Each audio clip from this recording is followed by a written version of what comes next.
Hello friends, PM Surya Ghar Yojana ద్వారా central government తరపు నుండి 78,000 వరకు సబ్సిడీ అయితే ఇవ్వడం జరుగుతుంది. ఈ సబ్సిడీని మనం ఎలా తీసుకోవాలి, 300 యూనిట్స్ వరకు కరెంట్ అనేది ఫ్రీగా ఎలా తీసుకోవాలి, దీనికోసం ఆన్లైన్ ద్వారా అప్లికేషన్ ఏ విధంగా ఫిల్ చేయాలి, దాని తర్వాత అప్లికేషన్ ఏ విధంగా సబ్మిట్ చేయాలనే పూర్తి ప్రాసెస్ ఈ వీడియోలో చూపిస్తాను. వీడియోని అయితే ఇక్కడ స్కిప్ చేయకుండా చివరి దాకా అయితే చూడండి. సో పిఎం సూర్యఘర్ యోజన కోసం ఆన్లైన్ ద్వారా దరఖాస్తు చేసుకోవడానికి అన్నిటికన్నా ముందు మనం పిఎం సూర్యఘర్ యోజన యొక్క అఫీషియల్ వెబ్సైట్ లోకి అయితే రావాల్సి ఉంటుంది. దీని యొక్క లింక్ మీకు వీడియో డిస్క్రిప్షన్ లో కూడా దొరుకుతుంది. ఆ లింక్ మీద క్లిక్ చేసుకొని మీరు ఈ పేజ్ లోకి అయితే రిడైరెక్ట్ అవుతారు. సో ఇక్కడ మనకు ఆన్లైన్ ద్వారా రూఫ్ టాప్ సోలార్ కోసం అప్లై చేసుకోవడానికి ఒక ఆప్షన్ అయితే ఇవ్వడం జరిగింది. Apply for roof top solar అని దాని మీద అయితే క్లిక్ చేసుకోవాల్సి ఉంటుంది. దాని మీద క్లిక్ చేసుకుని నెక్స్ట్ మనకు రిజిస్ట్రేషన్ యొక్క పేజ్ అయితే ఓపెన్ అవుతుంది. సో ఇక్కడ మనం స్టేట్ ని సెలెక్ట్ చేసుకోవాలి, దాని తర్వాత మన డిస్ట్రిక్ట్ ని సెలెక్ట్ చేసుకోవాలి, దాని తర్వాత మన ఎలక్ట్రిసిటీ డిస్ట్రిబ్యూషన్ కంపెనీ అంటే మన కరెంట్ బిల్ లో మనకు ఏ కంపెనీ మన కరెంట్ అయితే డిస్ట్రిబ్యూట్ చేస్తుంది దాని యొక్క పేరు ఉంటుంది. ఆ పేరుని బట్టి ఆ కంపెనీని ఇక్కడ సెలెక్ట్ చేసుకోవాల్సి ఉంటుంది. దాని తర్వాత మనకు consumer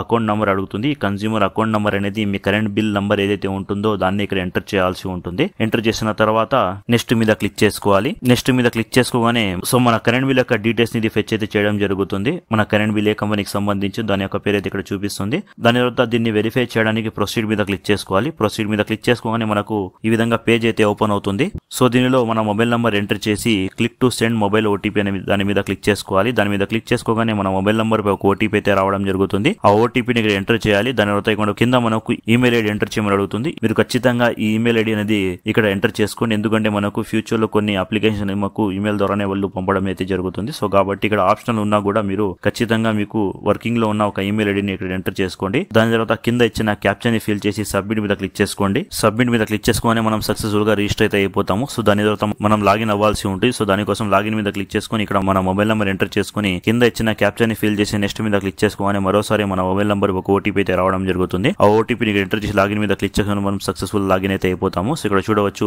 apply for roof top solar అనే ఒక పేజ్ అయితే ఓపెన్ అవుతుంది. సో ఇక్కడ మనకు రూఫ్ టాప్ సోలార్ కోసం అప్లై చేసుకోవడానికి ప్రొసీడ్ మీద క్లిక్ చేసుకోవాలి. ప్రొసీడ్ మీద క్లిక్ చేసుకుని నెక్స్ట్ మనకు ఈ విధంగా పేజ్ అయితే ఓపెన్ అవుతుంది. సో దీనిలో మనం కొన్ని డీటెయిల్స్ అయితే ఎంటర్ చేయాల్సి ఉంటుంది. సో ముందుగా ఇక్కడ మనకు name as per electricity bill అని అడుగుతుంది. అంటే మన కరెంట్ బిల్ ఏదైతే ఏ విధంగా అయితే మన పేరు ఉంటుందో సేమ్ అదే విధంగా ఇక్కడ ఎంటర్ చేయాల్సి ఉంటుంది. లేదంటే వెరిఫికేషన్ చేసేటప్పుడు మన అప్లికేషన్ అనేది రిజెక్ట్ అయ్యే ఛాన్స్ అయితే ఉంటుంది. సో అందుకోసం ఈ డీటెయిల్స్ ని ఎంటర్ చేసేటప్పుడు మీ కరెంట్ బిల్ అనేది మీరు ముందు అయితే పెట్టుకోండి. ఈ ఇంటికి అయితే పిఎం సూర్యఘర్ యోజన ద్వారా సోలార్ ప్లాంట్ ని ఇన్స్టాల్ చేయాలనుకుంటున్నారో ఆ ఇంటికి సంబంధించిన కరెంట్ బిల్ అయితే ముందు పెట్టుకోండి. సో ఆ కరెంట్ బిల్ లో ఉన్న విధంగానే మీ పేరు ఇక్కడ ఎంటర్ చేసుకోండి. దాని తర్వాత కేటగిరీ ఆఫ్ అప్లికెంట్ అడుగుతుంది. అంటే మీ సోషల్ కేటగిరీ ఇక్కడ సెలెక్ట్ చేసుకోవాల్సి ఉంటుంది. ఎస్సీనా, ఎస్టీనా, బీసీనా, ఓసీనా, జనరల్ అని. సో దాని తర్వాత అడ్రస్ ప్రీమిసెస్ ఫర్ ఇన్స్టాలేషన్ అడుగుతుంది. మీ ఇంటికి సంబంధించిన కరెక్ట్ అడ్రస్ ని ఇక్కడ ఎంటర్ చేసుకోండి. సో ఇక్కడ అడ్రస్ లైన్ 2 లో కూడా మీరు మీ అడ్రస్ ని ఎంటర్ చేసుకోవచ్చు. సో ఈ రెండు బాక్స్ లో కూడా మీ అడ్రస్ ని కరెక్ట్ గా ఎంటర్ చేసిన తర్వాత విలేజ్ ని సెలెక్ట్ చేసుకోండి, విలేజ్ టౌన్ అని. తర్వాత మీ సిటీని ఇక్కడ ఎంటర్ చేసుకోండి. దాని తర్వాత డిస్ట్రిక్ట్ ని ఆటోమేటిక్ తీసుకెళ్ళడం జరుగుతుంది. స్టేట్ ని కూడా ఇది ఆటోమేటిక్ గా ఫెచ్ అయితే చేయడం జరుగుతుంది. దాని తర్వాత మీ పిన్ కోడ్ ని ఎంటర్ చేసుకోండి. దాని తర్వాత నెక్స్ట్ సెక్షన్ లో డిస్ట్రిబ్యూషన్ కంపెనీ యొక్క డీటెయిల్స్ అయితే వచ్చేస్తాయి. సో దీనిలో కూడా మనం ఒక ఇన్ఫర్మేషన్ అనేది ఎంటర్ చేయాల్సి ఉంటుంది. Division name of distribution company అని. మీ డివిజన్ నేమ్ అనేది మీకు కరెంట్ బిల్ ద్వారానే తెలుస్తుంది. సో మీ డివిజన్ కి సంబంధించిన ఆప్షన్ ఇక్కడ సెలెక్ట్ చేసుకోండి. దాని తర్వాత కింద మనకు శాంక్షన్ లోడ్ అనేది చూపిస్తుంది. శాంక్షన్ లోడ్ అనేది మనకు ప్రస్తుతం మన ఇంటికి ఎంత కరెంట్ అవసరం ఉంటుందో దానికి సంబంధించిన డీటెయిల్స్ కూడా మీ కరెంట్ బిల్ లో ఉంటాయి. 1 కిలోవాట్ 2 కిలోవాట్స్ అని. సో అక్కడ చూసి ఆ నంబర్ ని ఇక్కడ ఎంటర్ చేసుకోండి. దాని తర్వాత మన కాంటాక్ట్ డీటెయిల్స్ అనేది ఇది ఆటోమేటిక్ అయితే తీసుకోవడం అయితే జరుగుతుంది. సో ఇక్కడ మీరు మార్చాలనుకుంటే దాన్ని ఎడిట్ మీద క్లిక్ చేసి మార్చుకోవచ్చు. సో దాని తర్వాత సోలార్ రూఫ్ టాప్ డీటెయిల్స్ లో సో ఇక్కడ మనం కేటగిరీ ఉంటుంది. కేటగిరీలో రెసిడెన్షియల్ వెల్ఫేర్ అసోసియేషన్ అనే 2 ఆప్షన్స్ ఉంటాయి. సో దీనిలో రెసిడెన్షియల్ ని సెలెక్ట్ చేసుకోండి. సో దాని కింద మనకు click for solar roof top calculator అనే ఆప్షన్ ఉంటుంది. ఈ క్యాలిక్యులేటర్ ద్వారా మనం ముందుగానే తెలుసుకోవచ్చు మనకు ఎంత వరకు సబ్సిడీ అయితే రావడం జరుగుతుంది అని. సో దానికోసం ఇక్కడ click for solar roof top calculator దాని మీద క్లిక్ చేసుకోవాలి. దాని మీద క్లిక్ చేసుకుని ఇక్కడ మనకు కొన్ని ఇన్ఫర్మేషన్ అయితే అడుగుతుంది. ఆ ఇన్ఫర్మేషన్ ఎంటర్ చేయాల్సి ఉంటుంది. సో ముందుగా మన స్టేట్ ని అదే విధంగా కన్స్యూమర్ కేటగిరీని సెలెక్ట్ చేసుకోవాల్సి ఉంటుంది. సో ఇక్కడ మనం కొన్ని డీటెయిల్స్ అయితే ఎంటర్ చేయాల్సి ఉంటుంది. సో దీనిలో మన స్టేట్ ని ముందుగా సెలెక్ట్ చేసుకోవాలి. దాని తర్వాత కేటగిరీలో రెసిడెన్షియల్ ని సెలెక్ట్ చేసుకోవాలి. దాని తర్వాత ఇక్కడ మనకు మంత్లీ బిల్ యొక్క అమౌంట్ ని ఎంటర్ చేయాల్సి ఉంటుంది. అంటే మనకు మంత్లీ కరెంట్ బిల్ అమౌంట్ ఎంత వస్తుందో అమౌంట్ ని ఇక్కడ యావరేజ్ గా ఎంటర్ చేయాల్సి ఉంటుంది. దాని తర్వాత మన ఇంటి యొక్క రూఫ్ టాప్ ఏరియా అంటే మన ఇంటి యొక్క సైజ్ ని ఎంటర్ చేసుకోవాల్సి ఉంటుంది. దాని తర్వాత మీరు ఎంత వరకు ఇన్వెస్ట్ చేయగలరో ఆ అమౌంట్ ని ఎంటర్ చేసుకోండి. దాని తర్వాత రిక్వైర్డ్ సోలార్ ప్లాంట్ కెపాసిటీ అడుగుతుంది. సో ఇక్కడ మన కరెంట్ బిల్ ఎంత కెపాసిటీ ఉందో దాని ప్రకారం ఎంటర్ చేసాం కాబట్టి సో ఇక్కడ కూడా దాని ప్రకారం ఎంటర్ చేసుకోండి. దాని తర్వాత శాంక్షన్ ఎంత కావాలో అది కూడా సేమ్ ఎంటర్ చేసుకోండి. దాని తర్వాత క్యాలిక్యులేట్ మీద క్లిక్ చేసుకోగానే సో ఇక్కడ చూడవచ్చు మనకు ఎంత వరకు సబ్సిడీ వస్తుంది, మనకు ఎంత కరెంట్ బిల్ సేవ్ అవుతుంది మొత్తం ఇక్కడ చూపించడం జరుగుతుంది. సో మనం ఎంటర్ చేసిన విధంగా 1 కిలోవాట్ కి మనకు ఎస్టిమేట్ ఎంత అమౌంట్ ఖర్చు అవుతుంది మొత్తం ప్రాజెక్ట్ కోసం దానిలో మనకు సబ్సిడీ ఎంత వస్తుంది, దానితో పాటు మనకు ఏరియా అనేది ఎంత రిక్వైర్డ్ ఉంటుంది, మొత్తం ఇక్కడ ఇన్ఫర్మేషన్ అయితే వచ్చేస్తుంది. సో ఈ విధంగా మనం ముందుగానే మనకు ఎంత సబ్సిడీ వస్తుంది, మనకు ఎంత ఏరియా అవసరం ఉంటుంది మొత్తం తెలుసుకోవచ్చు. సేమ్ అదే విధంగా మనకు పైన కొన్ని ఆప్షన్స్ అయితే ఇవ్వడం జరిగింది, 1 కిలోవాట్ 2 కిలోవాట్స్ అని. సో ఈ విధంగా మీరు 2 కిలోవాట్స్ కి ఎంత అవుతుంది, 3 కిలోవాట్స్ కి ఎంత అవుతుంది మొత్తం ఇన్ఫర్మేషన్ ఇక్కడ నుంచి తెలుసుకోవచ్చు. సో ఈ విధంగా మనం ఈ క్యాలిక్యులేటర్ యూస్ చేసుకుని మన సబ్సిడీ ముందుగానే తెలుసుకోవచ్చు. సో నెక్స్ట్ మనం ఇదే పేజ్ లో వచ్చినట్లయితే ఇక్కడ మనకు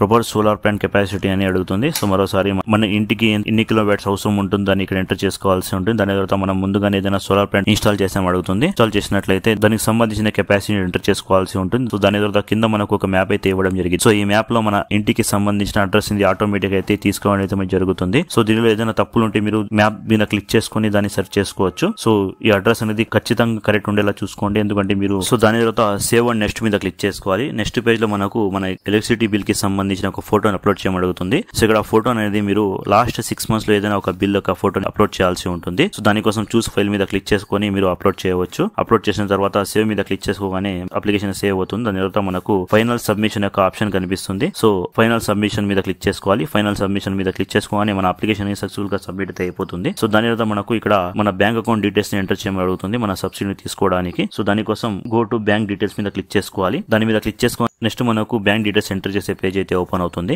సో దీనిలో మన బ్యాంక్ పేరుని సెలెక్ట్ చేసుకోవాలి. దాని తర్వాత IFSC కోడ్ ని ఎంటర్ చేసుకోవాలి. దాని తర్వాత మన అకౌంట్ హోల్డర్ నేమ్ ని ఎంటర్ చేసుకోవాలి. దాని తర్వాత మన బ్యాంక్ అకౌంట్ నంబర్ ఎంటర్ చేసిన తర్వాత కింద మనం ఒక ఫోటోని అప్లోడ్ చేయాల్సి ఉంటుంది. ఆ ఫోటో అనేది మన బ్యాంక్ అకౌంట్ కి సంబంధించిన క్యాన్సిల్ చెక్ అయినా లేదా మన బ్యాంక్ అకౌంట్ కి పాస్బుక్ యొక్క ఫోటో అయినా ఇక్కడ అప్లోడ్ చేయాల్సి ఉంటుంది. అప్లోడ్ చేసిన తర్వాత సబ్మిట్ టు MNRE అని ఉంటుంది. దాని మీద క్లిక్ చేసుకోగానే మన అప్లికేషన్ సక్సెస్ఫుల్ గా సబ్మిట్ అయితే అయిపోతుంది. సో ఇక్కడ చూడవచ్చు మన అప్లికేషన్ సక్సెస్ఫుల్ గా సబ్మిట్ అయితే అయిపోయింది. అప్లికేషన్ సబ్మిట్ అవ్వగానే మనకు ఈమెయిల్ ఐడి పై ఒక అక్నాలెడ్జ్మెంట్ స్లిప్ కూడా రావడం జరుగుతుంది. సో ఆ స్లిప్ లో మనకు సంబంధించిన మొత్తం డీటెయిల్స్ అయితే ఉంటాయి. ఈ అప్లికేషన్ అనేది మనకు ఫ్యూచర్ లో మన సోలార్ ఇన్స్టాలేషన్ చేసేటప్పుడు పనికి వస్తుంది. సో అందుకోసం దీన్ని సేవ్ చేసి అయితే పెట్టుకోండి. సో దీని తర్వాత సబ్మిట్ చేసిన తర్వాత మనం కొన్ని రోజులు అయితే వెయిట్ చేయాల్సి ఉంటుంది. అప్లికేషన్ అనేది విద్యుత్ డిపార్ట్మెంట్ తరపు నుండి వెరిఫై అయితే చేయడం జరుగుతుంది. వెరిఫై అయిన తర్వాత నెక్స్ట్ మనం మన అప్లికేషన్ యొక్క స్టేటస్ తెలుసుకోవడానికి మరోసారి ఇక్కడ లాగిన్ మీద క్లిక్ చేసుకుని మన మొబైల్ నంబర్ ఎంటర్ చేసి లాగిన్ మీద క్లిక్ చేసుకుని మన మొబైల్ నంబర్ ఓటీపీ అయితే రావడం జరుగుతుంది. ఆ ఓటీపీ ఎంటర్ చేయగానే మరోసారి మనం ఈ పేజ్ లో లాగిన్ అయితే అయిపోతాము. సో ఇక్కడ చూడవచ్చు మీ అప్లికేషన్ అప్రూవల్ చేసినట్లయితే ఈ విధంగా మీకు డాష్ బోర్డ్ ఓపెన్ అవుతుంది. సో ఇక్కడ మనకు డౌన్లోడ్ ఈ టోకెన్ అనే ఒక టోకెన్ ని కూడా జారీ చేయడం జరుగుతుంది. ఈ టోకెన్ అనేది మనకు సబ్సిడీ ఎంత వరకు శాంక్షన్ అయిందో ఆ డీటెయిల్స్ అన్ని ఈ టోకెన్ లో ఉంటాయి. మన సోలార్ ప్లాంట్ ఇన్స్టాలేషన్ సక్సెస్ఫుల్ అవ్వగా నెక్స్ట్ మనకు సబ్సిడీ తీసుకోవడానికి ఇదే డాష్ బోర్డ్ లో మనకి ఈ విధంగా పేజ్ అయితే ఓపెన్ అవుతుంది. సో ఇక్కడ మనకు స్టెప్స్ ఉంటాయి. Step 1, step 2, step 3, step 4, step 5 అని. సో ఇవన్నిటి మనం ఫిల్ చేయాల్సి ఉంటుంది మన సబ్సిడీని మన బ్యాంక్ అకౌంట్ లోకి తెప్పించుకోవడానికి. సో ముందుగా మనం వెండర్ డీటెయిల్స్ ఎంటర్ చేయాల్సి ఉంటుంది. నేమ్ ఆఫ్ వెండర్ అని అడుగుతుంది. అంటే మనం ఏ వెండర్ ద్వారా మన సోలార్ ప్లాంట్ ని ఇన్స్టాల్ చేయించుకున్నామో ఆ వెండర్ యొక్క పేరుని ఇక్కడ సెట్ చేసుకోవాలి. దాని తర్వాత మనకు signed copy of the agreement between vendor and customer అనే ఒక అప్లికేషన్ ఇక్కడ అప్లోడ్ చేయమని అడుగుతుంది. ఈ అప్లికేషన్ అనేది మనకు కొన్నిసార్లు వెండర్ ద్వారానే ఇవ్వడం జరుగుతుంది, లేదా ఈ వెబ్సైట్ నుంచి మనం ఇక్కడ పైన క్లిక్ చేస్తే మనకు అగ్రిమెంట్ విత్ స్కోప్ అనే ఒక ఆప్షన్ ఉంటుంది. దాని మీద క్లిక్ చేసుకుని అప్లికేషన్ ని డౌన్లోడ్ చేసుకుని మనకు సోలార్ ప్లాంట్ ఇన్స్టాల్ చేశారో వాళ్ళే దీన్ని ఫిల్అప్ చేస్తారు. ఫిల్అప్ చేసిన తర్వాత దాన్ని మనం సేవ్ చేసి అయితే పెట్టుకోవాలి. ఇది మనకు నెక్స్ట్ ప్రాసెస్ లో కూడా పనికి వస్తుంది. సో దాన్ని ఇక్కడ అప్లోడ్ చేయాల్సి ఉంటుంది. సో ముందుగా మనం వెండర్ యొక్క నేమ్ ని సెలెక్ట్ చేసుకున్నాం. మనం ఏ వెండర్ ద్వారా అయితే మన సోలార్ ప్లాంట్ ని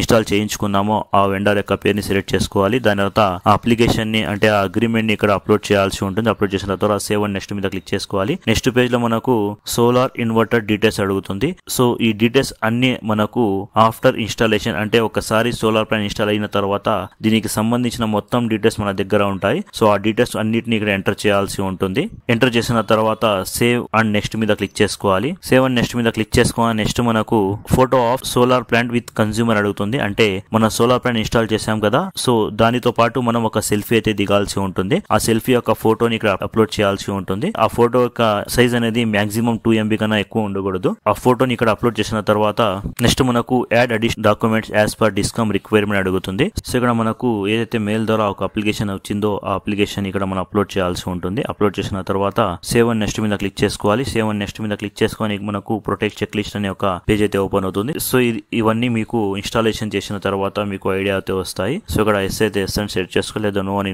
సెలెక్ట్ చేసుకోవాలి. అన్ని సెలెక్ట్ చేసుకున్న తర్వాత ఫైనల్ సబ్మిషన్ మీద క్లిక్ చేసుకోగానే మన అప్లికేషన్ అనేది సక్సెస్ఫుల్ గా సబ్మిట్ అయితే అయిపోతుంది. సో సబ్మిట్ చేసిన డీటెయిల్స్ అన్ని వాళ్ళు వెరిఫై చేసిన తర్వాత మనకు సబ్సిడీ అయితే మన బ్యాంక్ అకౌంట్ కి పంపడం అయితే జరుగుతుంది. సో ఈ విధంగా మనం PM సూర్యఘర్ యోజన ద్వారా ఆన్లైన్ ద్వారా మన అప్లికేషన్ సబ్మిట్ చేసి దాని తర్వాత సబ్సిడీ కోసం కూడా అప్లై చేసుకోవచ్చు. సో ఐ హోప్ ఇన్ఫర్మేషన్ మీకు నచ్చింది అనుకుంటున్నాను. ఈ ఇన్ఫర్మేషన్ మీకు నచ్చినట్లయితే ఈ వీడియోని మీ ఫ్యామిలీ మెంబర్స్ అలాగే మీ ఫ్రెండ్స్ తో షేర్ చేయడం చేయడం మర్చిపోవద్దు. అలాగే PM సూర్యఘర్ యోజనకు సంబంధించి మీకు ఏమైనా డౌట్స్ ఉంటే కామెంట్ చేయండి. మీ కామెంట్స్ కి రిప్లై ఇవ్వడానికి నేను ట్రై చేస్తాను.